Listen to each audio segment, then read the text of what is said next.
Maya Richardson Hartwell thought the hardest decision of her life was letting her ex-husband Marcus back into their daughter's life after he'd abandoned them for money 11 years ago. But she was wrong. Because when Marcus collapsed at their daughter Naomi's 14th birthday party and the doctor said he had stage 4 pancreatic cancer, the same cancer that killed Maya's father, and only 6 months to live without a $2 million experimental treatment he couldn't afford, Maya faced a choice that would divide the entire internet. Does a woman who's worth $5 billion let the man who destroyed her die? Or does she pay $2 million to save him, not because he deserves it, but because their daughter is begging her to? What made this impossible wasn't just the money, it was the timing. Because Maya had finally moved on. She'd finally let someone new into her heart, a good man who'd never betrayed her, who loved her and Naomi, who was everything Marcus wasn't. And he was standing in her kitchen saying, "If you pay for Marcus's treatment, I don't think I can stay, because it means you'll never really be free of him." So Maya had to choose, save the father who'd abandoned her daughter, or protect the future she'd finally built. But here's the part that made this decision impossible, the part that would leave millions of people divided in the comments. Maya's new boyfriend wasn't wrong.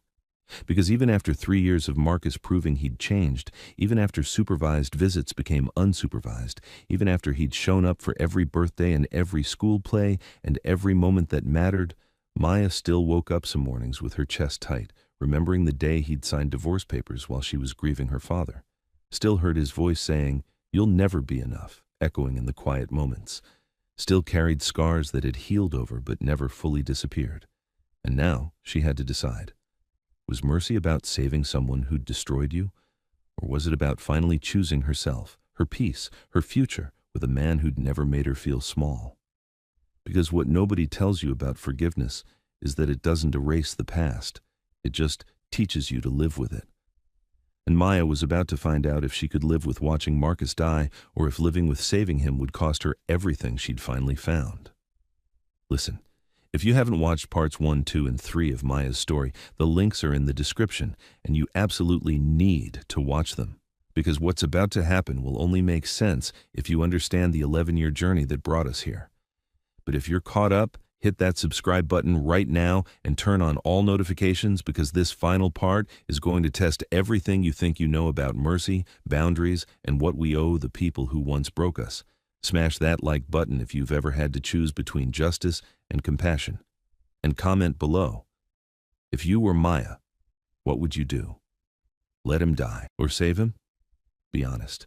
Because millions of people are going to have opinions about the choice she makes, and I want to know where you stand before you see what happens. The birthday party had been perfect up until the moment it wasn't. Naomi's 14th birthday, a backyard celebration with 20 of her closest friends, string lights hanging from the trees, a chocolate cake that had taken Maya 3 tries to get right because Naomi had very specific opinions about frosting to cake ratios, and music playing from speakers while teenagers laughed and took selfies, and reminded Maya that her baby was growing up faster than she was ready for. Marcus had arrived right on time, carrying a gift-wrapped box and wearing the nervous smile he always wore at these gatherings, like he still couldn't quite believe he was allowed to be there. 3 years of consistent fatherhood hadn't erased his awareness that he was the guest who'd earned his invitation through years of proving himself rather than the automatic right of biology.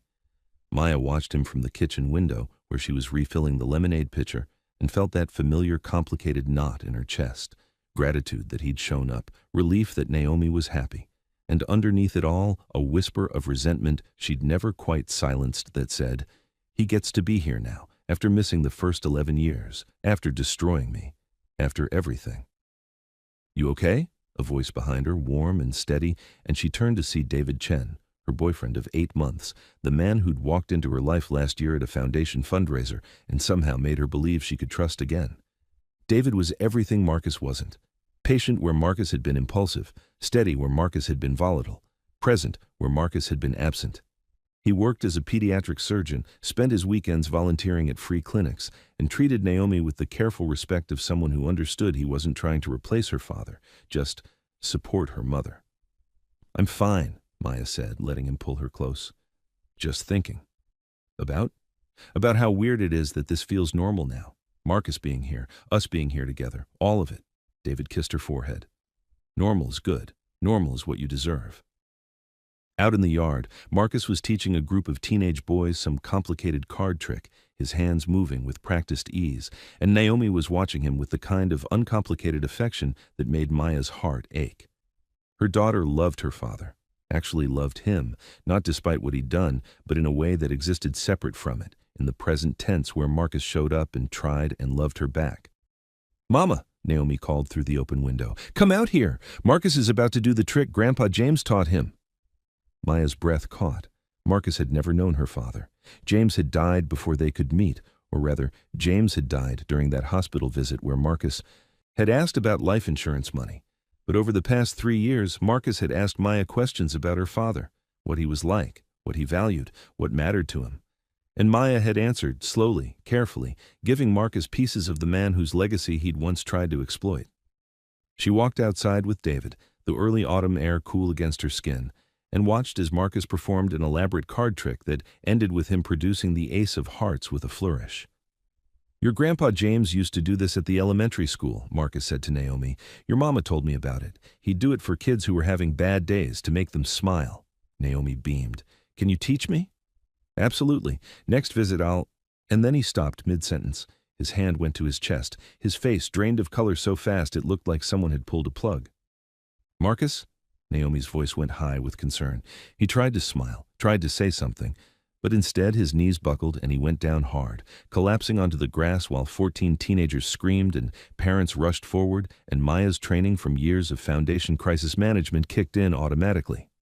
"Call 911!" she shouted, dropping to her knees beside him, checking for a pulse, for breathing, her hands shaking because this was Marcus, this was Naomi's father, this was happening at her daughter's birthday party. David was already on the phone, already giving the address, his doctor voice calm and clinical. Male, early 40s, sudden collapse, unconscious but breathing, possible cardiac event. Marcus's eyes fluttered open, unfocused, and he looked at Maya with an expression she'd never seen on his face before. Pure, primal fear. "Naomi," he whispered, "don't let her see me like this." But it was too late. Naomi was there, tears streaming down her face, trying to push past the adults to get to her father. "Daddy! Daddy, wake up!" The word hit Maya like a freight train. Daddy, not Marcus. Daddy? When had that changed? The ambulance arrived in 7 minutes that felt like 7 hours. They loaded Marcus onto a stretcher, hooked him to monitors that beeped in rhythms Maya didn't understand, and David went with them because he was a doctor and could translate, leaving Maya to hold her sobbing daughter while the party guests awkwardly gathered their things and the perfect birthday dissolved into trauma. Harold arrived within the hour, summoned by Maya's panicked call, and took over managing the logistics, sending the other parents home, cleaning up the yard, being the steady presence that let Maya fall apart in the privacy of her kitchen, while Naomi cried herself to sleep upstairs. "He's at Mercy General," Harold said gently. David texted, "They're running tests. He's stable for now." "What happened?" did David say. "They don't know yet. But Maya, you need to prepare yourself. The way Marcus looked, the suddenness of it, that's not good." Maya's phone buzzed. "David, we need to talk. Can you come to the hospital?" She looked at Harold, at the disaster of what should have been a celebration, at her hands still shaking from performing CPR on the man she'd once loved and then hated, and now something more complicated than either. "Stay with Naomi," she said. "I'm going." The hospital smelled like disinfectant and fear, and Maya had spent enough time in hospitals, watching her father die, giving birth to Naomi alone, supporting women through the Foundation's healthcare programs, to hate every sterile inch of them. David met her in the hallway outside the ICU, still in his dress shirt from the party, but with a doctor's badge clipped to his collar now, existing in both worlds. "How bad?" Maya asked. "Bad." David's face was grave. "Maya, they found a mass, pancreatic cancer, advanced. The collapse was likely related to complications from tumor pressure on surrounding organs." The world tilted. Pancreatic cancer. The same thing that had killed her father. "How advanced?" "Stage 4. It's spread to his liver. Without treatment, they're giving him 4 to 6 months. With standard treatment, maybe 8 to 12. But there's an experimental trial at Johns Hopkins. Immunotherapy combined with targeted radiation. Early results are promising. Could potentially extend his life significantly, maybe even remission if he responds well." "What's the catch?" David's expression told her everything before he said the words. "It's not covered by insurance. It's experimental. The cost is around $2 million for the full course of treatment. Maya's laugh was bitter. Of course it is. Maya, I know what you're thinking. Do you? Do you know that I'm thinking about my father dying of this same cancer while Marcus was asking him about life insurance money? Do you know that I'm thinking about how Marcus walked away from Naomi when she was born, and now my daughter is upstairs sobbing because her daddy might die? Do you know what I'm thinking, David? He pulled her into a quiet consultation room, away from nurses and patients and the performance of composure. I know you're angry. I know this is impossibly unfair, and I know that $2 million is nothing to you financially, but everything to you emotionally. He doesn't have the money. No, his insurance will cover palliative care, hospice when the time comes, but not the experimental treatment he'd need to pay out of pocket. Maya sat down heavily in one of the plastic chairs. Can I see him? He's asked not to see you, not yet. He says he needs time to process, to figure out what he wants to say. He collapsed at my daughter's birthday party and he doesn't want to see me. He's ashamed, Maya. He knows what this means. He knows what he's going to have to ask, and he's trying to figure out if he can bring himself to do it. They sat in silence for a moment, the weight of the unspoken settling between them. Finally, David said, If he asks you to pay for the treatment, what will you say? I don't know. Maya, I need to tell you something, and I need you to really hear me. David took her hands, his surgeon's hands that saved children's lives, and his voice was gentle but firm. If you pay for Marcus's treatment, I don't think I can stay with you. Maya's head snapped up. What? I love you. I love Naomi. I want to build a future with you, but Maya, you're worth $5 billion and you still have nightmares about what Marcus did to you. You still flinch sometimes when I reach for you. You still carry scars from a man who abandoned you at your lowest moment. And if you pay $2 million to save him, it tells me you'll never really be free, that he'll always have power over you. This isn't about him having power. It's about my daughter not watching her father die. Is it? Or is it about you trying to prove you're the bigger person, that you're more merciful than he was? Maya, you don't owe him this. You don't owe him anything. But I owe Naomi. You owe Naomi a mother who's healed, who can show her what healthy boundaries look like, who doesn't sacrifice herself to save the people who hurt her. David stood, pacing now. I'm not saying you're wrong if you choose to help him. I'm saying I can't watch you disappear into that guilt and obligation. I can't compete with a ghost, and if you save Marcus, even if he lives, he'll be the ghost in our relationship forever. Maya stared at him, this good man, this man who'd never hurt her, who was asking her to choose. You're giving me an ultimatum. I'm telling you the truth about what I can live with, and I can't live knowing that the woman I love will always put the man who destroyed her first. Before Maya could respond, a nurse knocked on the door. Ms. Richardson Hartwell? Mr. Richardson is asking for you now. Maya stood on shaking legs, looked at David, at the future she'd started to believe in, and walked out of the room toward Marcus's bedside, knowing that whatever happened next would change everything. Marcus looked smaller in that hospital bed than Maya had ever seen him, not just physically diminished by the tubes and monitors and pale hospital gown, but fundamentally reduced in a way that made her chest tight with something she didn't want to name.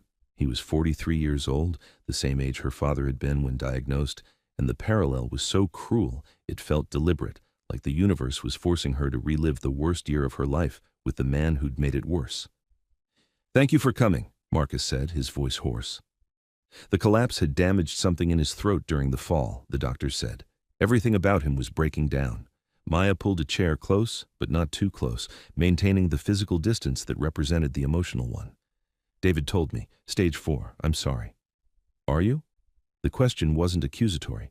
It was genuine, like he really wanted to know if the woman he'd destroyed could feel compassion for him now that he was dying. Yes. I wouldn't wish this on anyone, not even you. Marcus laughed, a broken sound. Not even me. That's something, I guess. He shifted in the bed, wincing. The doctors explained the options. Standard treatment buys me maybe a year, most of it sick from chemo. Experimental treatment might give me more, might give me real time, but it costs $2 million, I know. Of course you know. David told you. Marcus looked at her with those eyes that Naomi had inherited, and Maya saw the question forming before he asked it. Maya, I don't have the right to ask you for anything. I know that. But I'm going to ask anyway, because I'm desperate and scared, and I don't want to die without knowing my daughter, really knowing her. These past 3 years have been the best of my life, watching her grow up, being her dad. And I need more time. Please. You're asking me to pay for your treatment. I'm asking you to give me a chance to live long enough to be the father I should have been from the beginning. I'm asking for time to make amends, to show Naomi what a real father looks like, to what, Marcus? To ease your guilt? To die with a clear conscience? Maya's voice was sharp now, all the rage she'd buried for 3 years bubbling up. You had 11 years to be her father, and you chose not to. You chose to abandon us.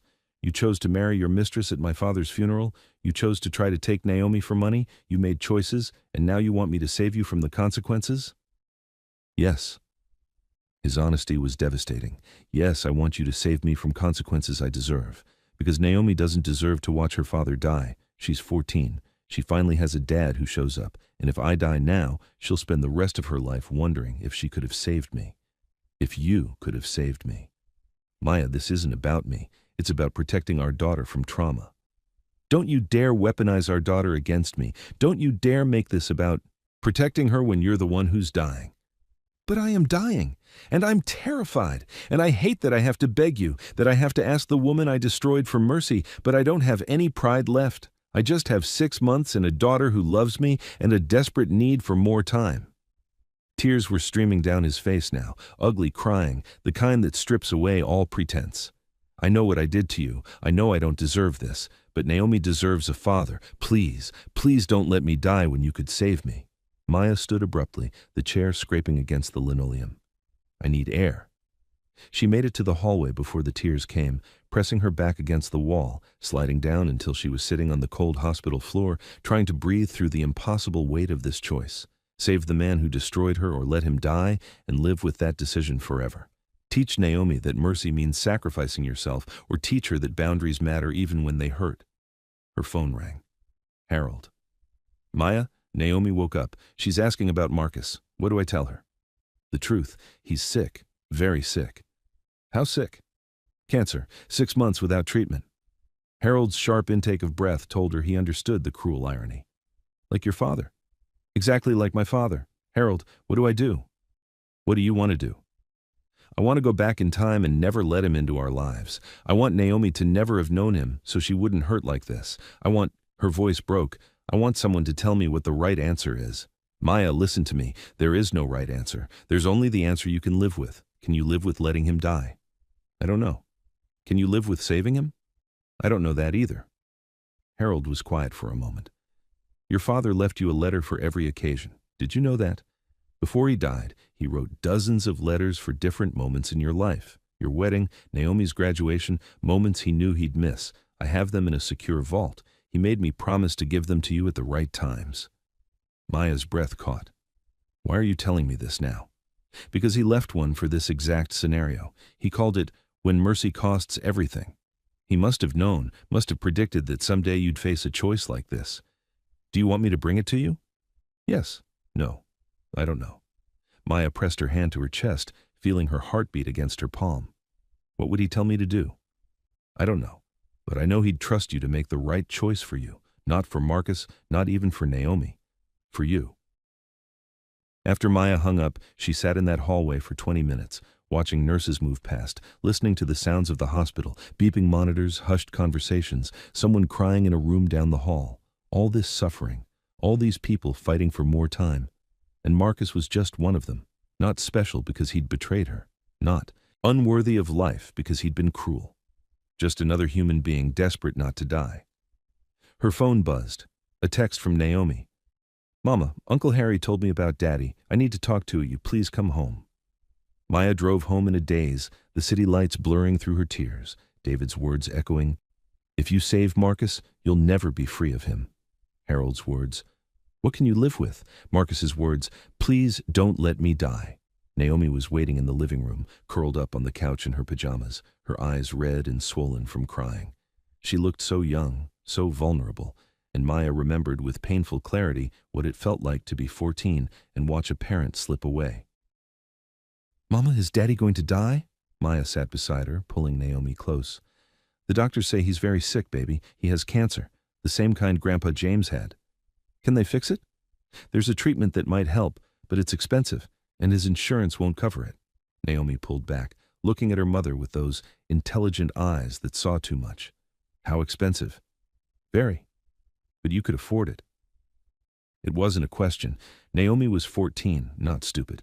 She'd grown up knowing her family was wealthy, understanding in an abstract way that money was rarely an obstacle for them. Yes, I could afford it. Then why are you talking like you might not pay for it? Naomi's voice rose, panic creeping in. Mama, you have to save him. Naomi, it's more complicated than… It's not complicated. My daddy is dying and you can save him and you're thinking about not doing it? Naomi stood, her whole body shaking with fury and fear. I know what he did to you. I know he left us. I know he was terrible. But Mama, he's my dad. He's been showing up for 3 years. He loves me, and you're just going to let him die because of something that happened when I was a baby? Naomi, that's not fair. Nothing is fair. Nothing. Grandpa James died and I never got to meet him, and now Daddy is going to die and I'm going to lose him too. And you could stop it. You could fix this, but you won't because you can't forgive him. Naomi was crying now, tears streaming down her face, and every word was a knife in Maya's chest. I thought you were the kindest person in the world. I thought you helped people, but you're going to let my daddy die. Naomi, please listen. But Naomi ran upstairs, her door slamming so hard the whole house shook. Maya sat there in the silence, her daughter's words echoing like an indictment. You're going to let my daddy die. Harold appeared in the doorway, having heard everything. She's young. She's scared. She doesn't understand. She understands perfectly. Her father is dying and her mother has the power to save him and is choosing not to. That's what she understands. Maya stood, her whole body feeling like it might shatter. Harold, what did my father say in that letter? Are you sure you want to read it now? I'm not sure about anything, but I need to hear his voice. Harold pulled an envelope from his jacket. He'd brought it, knowing she'd ask. The envelope was yellowed at the edges, sealed with wax, her father's handwriting on the front. For Maya, when mercy costs everything. Her hands shook as she opened it. My darling Maya, if you're reading this, you're facing an impossible choice. Someone who hurt you needs help that only you can provide, and you're trying to figure out if mercy means saving them or protecting yourself. I can't tell you what to do, but I can tell you what I learned in my years on this earth. Mercy isn't about whether someone deserves it. That's justice. Mercy is about who you want to be when someone doesn't deserve it. I chose mercy when I forgave the family that disowned me. I chose mercy when I walked away from billions to love your mother. I chose mercy every time I mopped those floors and remembered I could have been a CEO. And mercy made me free. Not because the people I forgave deserved it, but because I deserved to not carry that weight anymore. But here's what I also learned. Mercy has to have boundaries. Mercy doesn't mean letting people destroy you repeatedly. Mercy doesn't mean sacrificing yourself on the altar of someone else's redemption. So ask yourself this. If you help this person, are you doing it because mercy is who you are? Or are you doing it because you're afraid of being called cruel? If it's the first, then help them and don't look back. If it's the second, then protecting yourself is the merciful thing, merciful to you. You deserve mercy too, baby girl. Never forget that. Whatever you choose, choose it because it's true to who you are, not who you think you should be, not who others expect you to be, but who you actually are in your bones. I love you, I trust you, and I'll be proud of you no matter what you decide. Your daddy. Maya read the letter 3 times, her father's voice so clear in her mind she could almost hear him speaking. And then she made her decision. She called David first. I'm going to pay for Marcus's treatment. Silence on the other end. Then, okay? That's it? Just okay? What do you want me to say, Maya? I told you where I stand. You've made your choice. David, this isn't about choosing Marcus over you, isn't it? You're choosing to tie yourself to him for however long this treatment takes, years maybe. You're choosing to make him your responsibility. You're choosing to teach Naomi that we sacrifice ourselves to save people who hurt us. His voice was heavy with sadness, not anger. I love you. But I can't watch you do this. I can't be the guy waiting on the sidelines while you pour yourself into saving your ex-husband. So that's it? You're leaving? I'm giving you space to do what you need to do, and I'm protecting myself from losing more than I already have. Maya, I hope it works. I hope the treatment saves him. I hope Naomi gets more time with her. Father, but I can't be part of this. I'm sorry. The line went dead. Maya sat there holding her phone, feeling like the floor had dropped out from under her. She'd made her choice, and it had cost her exactly what David said it would. But when she looked at her father's letter, at those words, You deserve mercy too. She knew something David didn't understand. This wasn't about Marcus deserving to be saved. It was about Maya deserving to not carry the weight of letting him die. She called Harold.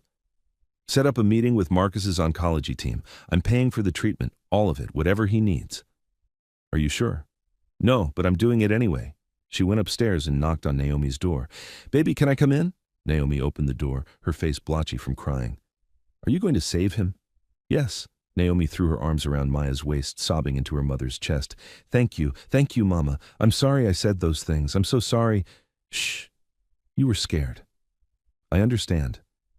Maya stroked her daughter's hair, breathing in the scent of her strawberry shampoo, feeling the weight of this decision settle into her bones. But Naomi, I need you to understand something. I'm doing this for you, and I'm doing it because it's who I am. But it doesn't mean everything is fixed. It doesn't mean your father and I are suddenly okay. And it doesn't mean this will work. The treatment might not save him. But he has a chance. Yes, he has a chance. And that, Maya realized, was all any of them ever got, a chance. Her father had gotten a chance to leave her a legacy. Marcus had gotten a chance to prove he'd changed. Naomi was getting a chance to know her father, and Maya was getting a chance to prove that mercy was stronger than revenge, even when mercy cost everything.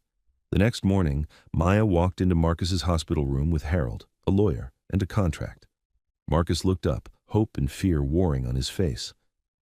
I'm going to pay for your treatment, Maya said without preamble. $2 million for the full course at Johns Hopkins. But we're doing this with conditions. Anything. First, this is a gift, not a loan. You will never owe me money. But you will owe Naomi your presence. If you survive this, you show up. Not just when it's easy. Always. You sign a legal agreement committing to that. Done. Second, if at any point the doctors say the treatment isn't working, if they say it's causing more harm than good, you stop. You don't drag this out. You don't make Naomi watch you suffer for years chasing a miracle that isn't coming. You agree to quality of life over quantity of days. Marcus swallowed hard. Okay. Third, you will attend family therapy, you, me, and Naomi. Because if you survive, we're going to have to figure out how to exist in each other's lives long term, and we're going to do it with professional help. I'll do it. And finally, Maya's voice hardened, you will never, ever ask me for anything else. This is it. This is the mercy you get. After this, we're square. I owe you nothing. Do you understand? I understand. Marcus's eyes filled with tears. Maya, I don't know how to thank you. Don't thank me. Don't apologize again. Don't make this about your guilt or your gratitude. Just sign the papers, go to Johns Hopkins, and fight like hell to live. For Naomi, not for me, never for me, for her. Marcus signed the papers with shaking hands, and Maya walked out of that hospital room feeling lighter and heavier at the same time. Lighter because she'd made her choice and could live with it. Heavier because she knew what it had cost. David was gone. Her peace was shattered. Her future was uncertain. But when she got home and found Naomi waiting with a smile that reached her eyes for the first time since the party, Maya knew she'd chosen right. Not because Marcus deserved to be saved, but because Maya deserved to be the person who could save him and still walk away whole. The experimental treatment at Johns Hopkins was brutal in ways Maya hadn't prepared for, even after watching her father die of the same disease. The immunotherapy attacked Marcus's system with ferocious intensity. Fever spikes that left him delirious, nausea so severe he couldn't keep down water, exhaustion that made standing feel like climbing a mountain. The targeted radiation burned his skin, left him hollow-eyed and skeletal, transformed him from the man who'd collapsed at the birthday party into something that barely resembled him. And Naomi wanted to see all of it. Mama, I need to visit him, she'd say every weekend, her voice carrying that teenage determination that Maya recognized from her own younger self. He needs to know I'm here. So they went. Every Saturday for 6 months, Maya drove Naomi the 4 hours to Baltimore, sat in sterile hospital rooms that smelled like antiseptic and desperation, and watched her daughter hold her father's hand while he vomited into a basin or slept through the pain or tried to smile through the devastation the treatment was wreaking on his body. The doctors said the treatment was working. The tumors were shrinking. Slowly, impossibly, Marcus was responding better than 90% of patients in the trial. But working didn't mean easy. Working meant Marcus was still alive to suffer through every agonizing day of being poisoned in the hope of being cured. Maya had expected to feel resentment, had expected to regret her choice, to look at Marcus suffering and think, I'm paying $2 million for this. But instead, she felt something more complicated. Not compassion, exactly. Not forgiveness. But a strange peace that came from knowing she'd chosen mercy over bitterness, even when mercy looked like this, watching her enemy fight for his life with money she'd given him. David never called, never texted. The silence where his voice used to be ached like a phantom limb, but Maya didn't reach out. He'd made his choice, just like she'd made hers. They were both protecting themselves in different ways. Harold came with them sometimes, providing the steady adult presence that let Maya have moments where she could step out of the hospital, sit in her car, and cry from exhaustion and grief and the sheer overwhelming weight of it all. He never asked if she regretted her choice. He just sat with her, handed her tissues, and reminded her that strength didn't mean never breaking. It meant breaking and choosing to keep going anyway. The family therapy sessions were harder than the hospital visits. Dr. Patricia Morrison, a specialist in blended families and trauma, didn't let any of them hide behind platitudes or performance. She made Marcus confront what his abandonment had cost Naomi, made Naomi articulate her anger alongside her love, made Maya admit that saving Marcus's life didn't erase what he'd done, and that she was allowed to still carry that hurt even while showing him mercy. "You're angry at him for dying," Dr. Morrison said to Maya during one session, her voice gentle but unflinching. "Not for leaving 11 years ago, for getting sick now, right when Naomi finally had a father, for making you responsible for him again." Maya wanted to deny it, but the truth lodged in her throat like a stone. "Yes, I'm furious at him for this, for putting me in this position, for making me choose between being cruel or being broke, not financially, but emotionally, for taking David away from me, for making Naomi watch this, for all of it." Marcus, thin and pale in the chair across from her, nodded slowly. "You have every right to be angry. I'm angry at me, too. Being angry at yourself doesn't fix anything. I know, but maybe it's a start." 4 months into treatment, Marcus's oncologist called Maya directly, which never happened, which meant something was wrong. "Ms. Richardson Hartwell, we need to discuss Marcus's latest scans. Can you come to Baltimore tomorrow?" Maya's stomach dropped. "Just tell me, is it spreading?" "No, it's shrinking, significantly. We're seeing unprecedented response rates. But there's a complication. A different kind of complication." The next morning, Maya sat in Dr. Patel's office, without Naomi, without Harold, just her and the news she was about to receive. Marcus was there too, looking terrified in ways the cancer diagnosis hadn't made him look. "The treatment is working almost too well," Dr. Patel explained. "The immunotherapy is attacking the cancer cells aggressively, but it's also triggered an autoimmune response. Marcus's body is now attacking his own healthy tissue. His kidneys are failing." Maya's medical knowledge from years of foundation health programs kicked in. "How bad?" "He needs a kidney transplant. Soon.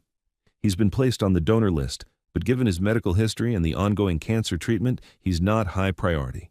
Wait time could be 2 to 3 years. He has maybe 6 months before dialysis becomes necessary, and long-term dialysis during cancer treatment significantly reduces his survival odds."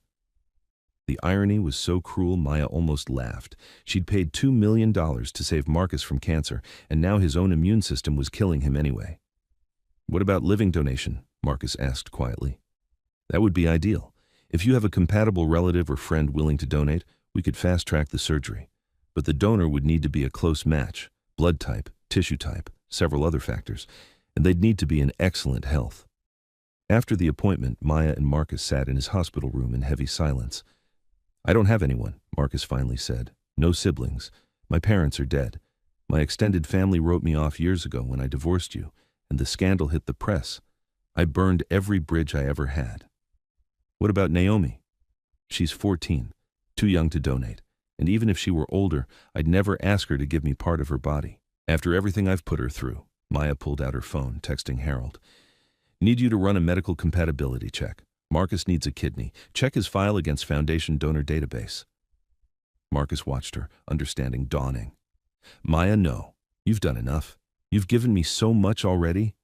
I'm not offering to donate. I'm checking if any of our Foundation clients or staff might be matches. We have a database of people who volunteered for medical trials and donation registries. It's a long shot, but you're trying anyway, even though you could just let me die." "Even though I could let you die," Maya agreed, because I made a choice 6 months ago and I'm seeing it through. Harold's response came 3 hours later. No matches in database, but Maya, you might want to sit down for this. I ran your blood work from your last physical against Marcus's tissue typing. You're a potential match, 6 out of 6 markers. I've never seen compatibility this close outside of siblings. Maya stared at the text until the words blurred. Of course. Of course the universe would do this, would save Marcus from cancer only to require Maya to literally give him part of herself to keep him alive. She called Harold. Don't tell anyone, not Naomi, not Marcus, nobody. What are you going to do? I don't know yet. But she did know. She'd known the moment she read that text. She just didn't want to admit it. That night, Maya sat in her study staring at her father's portrait, the one where he wore his janitor uniform with such dignity it made her chest ache. Daddy, you said mercy was about who I want to be. But what if being merciful means destroying myself? What if it means giving away pieces of my actual body to someone who threw me away? The portrait didn't answer, but on her desk, she noticed an envelope she'd never seen before. Harold must have left it when she wasn't looking. Another letter from her father. This one simply said, "When mercy asks for everything." Her hands shook as she opened it. My darling Maya, if you're reading this, mercy has asked you to sacrifice something that feels like too much. Your safety, your peace, your body, your future. Something that makes you question if mercy has any limits at all. And you're trying to figure out if saying no makes you cruel or if saying yes makes you a fool. Let me tell you about the day you were born. Your mother had complications. The doctor said they could save her or save you, but probably not both. And your mother, my beautiful, brave wife, looked at me and said, "Save the baby. Please, save our baby." I had to choose between the love of my life and the daughter I hadn't even met yet. And your mother made that choice for me by choosing you. She gave everything so you could live, and for years I was angry at her for that, angry that she'd left me, angry that I had to raise you alone, angry that mercy had cost me everything. But Maya, you turned out to be everything. You were worth every tear, every sleepless night, every moment I missed her. Because she didn't just give you life. She taught me what love actually means. It means giving even when it costs everything, even when it hurts, even when you'll never get it back. But here's what I learned that she never got to teach you herself. Giving everything doesn't mean giving until you're destroyed. Your mother didn't die to make me suffer. She died so you could live fully, and so I could learn to love without limits. If mercy is asking you for something that will harm you, break you, leave you unable to be the person you're meant to be, then mercy isn't asking. Cruelty is. Real mercy has boundaries. Real love protects both the giver and the receiver. So ask yourself, will this gift make you more whole or less? Will it free you or enslave you? And if the answer is less and enslave, then saying no isn't cruelty. It's self-preservation. And self-preservation is holy too. You don't owe anyone your destruction, not even in the name of mercy. I love you. Choose yourself when you need to. I'll be proud either way. Your daddy. Maya read the letter until she'd memorized every word, and then she made a decision that surprised even herself. She called Dr. Patel. I'm a match, 6 out of 6. I want to move forward with donation evaluation. Ms. Richardson Hartwell, this is extraordinary, but I need to make sure you understand what you're committing to. Living kidney donation is major surgery. Recovery is 6 to 8 weeks. There are risks, infection, bleeding, complications. And while most donors live perfectly normal lives with one kidney, there's always a small risk of kidney disease later in life. I understand. And I need to ask, are you being coerced in any way? Given your history with Mr. Richardson? No, this is my choice. My daughter deserves a father, and I can give her that, so I will. She told Naomi that night, expecting gratitude, maybe tears of relief. Instead, Naomi looked horrified. Mama, no, you can't. You already paid for his treatment. You already gave him so much. You can't give him part of your body. Baby, it's the only way. Then let him die. Naomi's words shocked them both. She clapped her hand over her mouth, tears streaming. I didn't mean that. I didn't. But Mama, he left us. He abandoned us. And you're going to let doctors cut you open and take your kidney for him? What if something goes wrong? What if you die? I'm not going to die. You don't know that, and I can't lose you. I can't. Naomi was sobbing now, the same full-body sobs from the night Marcus collapsed. Daddy matters, but you matter more. You're my mom. You've been there every single day of my life, and I'm telling you, I'm begging you, please don't do this. Maya pulled her daughter close, feeling the weight of impossible choices crushing her chest. What if I told you that I'm not doing this just for him or even for you? What if I told you I'm doing it because giving him this kidney means I never have to wonder if I could have saved him? That I'm buying my own peace with this choice? Then I'd say you're lying to yourself. Naomi pulled back, and her 14-year-old eyes held wisdom that shouldn't have been there. You're doing it because you can't stand to be called cruel, because you're so busy being perfect that you'll destroy yourself to prove you're better than the people who hurt you. The words hit Maya like a slap because they were true, at least partially true. Before Maya could schedule the surgery, an overnight delivery arrived at her brownstone. No return address, just a thick envelope with her name written in handwriting she recognized but hadn't seen in years. Vanessa Chen. Maya almost threw it away, unopened. But curiosity won.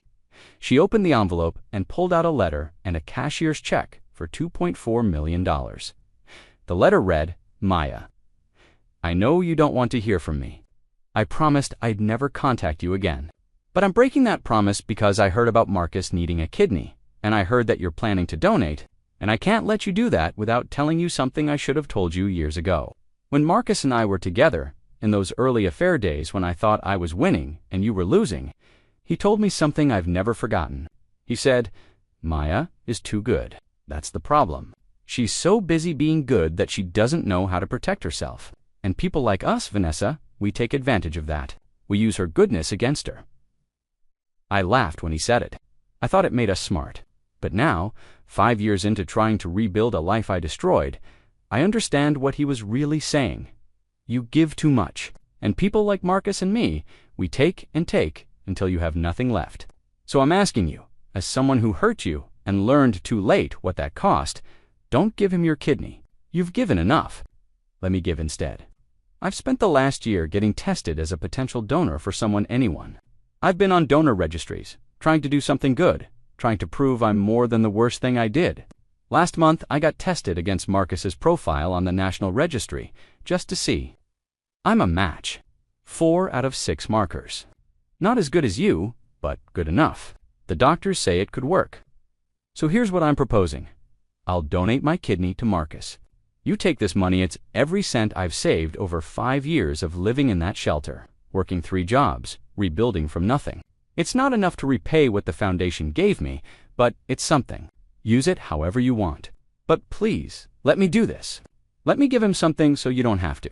Not because he deserves it from me any more than he deserves it from you, but because you've carried enough, you've given enough, and someone needs to protect you from your own mercy. Let that someone be me. The woman who tried to destroy you is begging you. Let me save the man we both hurt.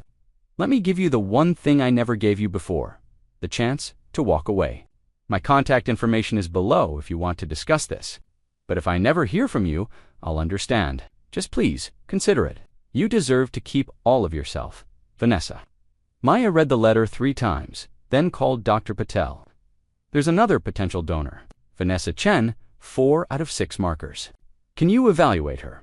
2 weeks later, Dr. Patel called with news. Ms. Chen is approved. The 4-marker match isn't ideal. We can proceed with her as donor if Mr. Richardson consents. Maya drove to Baltimore alone, walked into Marcus's hospital room, and told him everything. About being a match? About planning to donate? About Vanessa's offer, Marcus listened, his skeletal face unreadable. When she finished, he was quiet for a long time. Vanessa wants to give me her kidney, he finally said, like he couldn't quite believe it. Yes, and you were going to give me yours? Yes, Maya. Why? After everything, why were you going to do that? Because Naomi deserves a father. And because I needed to know, I'd done everything I could. And because mercy is who I've chosen to be, even when it costs everything. Marcus's eyes filled with tears. I don't want your kidney. Maya's breath caught. What? I don't want you to cut yourself open for me. I don't want you to give me part of your body. I don't want you to sacrifice any more than you already have. He was crying now, ugly and honest. I want to live. God, I want to live. But not if it means taking pieces of you. Let Vanessa do it. Let the woman who helped me destroy you help save me. That feels right in a way I can't explain. Marcus, I'm saying no. I'm refusing your kidney. Not because I don't need it, because you need to keep it. You need to keep all of yourself. For Naomi, for whatever man eventually deserves you, for the thousands of women you're going to keep helping. You can't do that if you give yourself away piece by piece. Maya felt something crack open in her chest relief, mixed with grief, mixed with something that felt almost like respect. Okay, we'll use Vanessa. The surgery happened 3 weeks later. Maya and Naomi sat in the waiting room while surgeons removed one of Vanessa's kidneys and transplanted it into Marcus. 8 hours of surgery. 8 hours of not knowing if it would work, if Marcus would survive, if this impossible mercy would be enough. When Dr. Patel finally came out, she was smiling. The kidney is functioning. Mr. Richardson is in recovery. Ms. Chen is stable. It was a success. Naomi collapsed into Maya's arms, sobbing with relief. And Maya felt lighter than she had in months, knowing she'd been willing to give everything, but hadn't had to. That mercy had made a way that didn't require her destruction. 2 months later, Marcus was released from the hospital.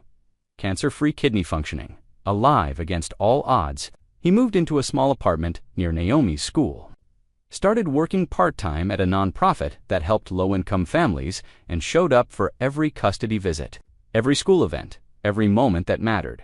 And Maya went to Vanessa's apartment, a modest one-bedroom, where Vanessa was still recovering from surgery. Found herself sitting across from the woman who'd once tried to destroy her. "Why did you do it?" Maya asked. "Why did you really give him your kidney?"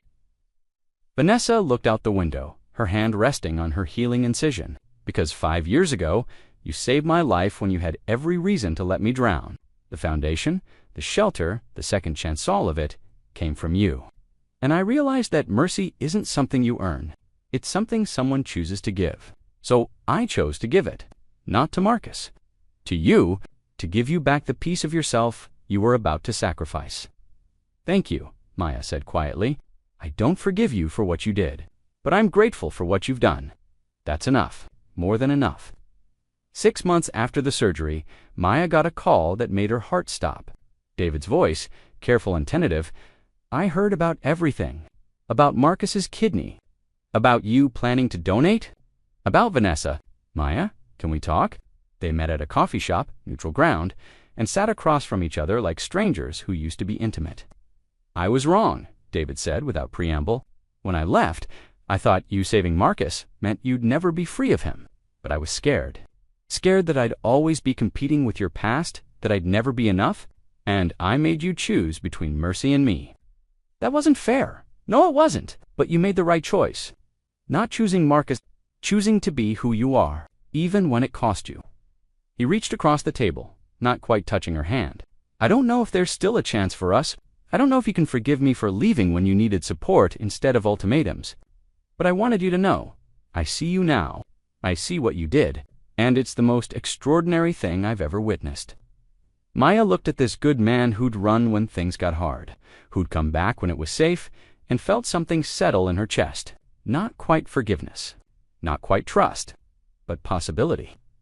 "I don't know if there's a chance for us either," she said honestly.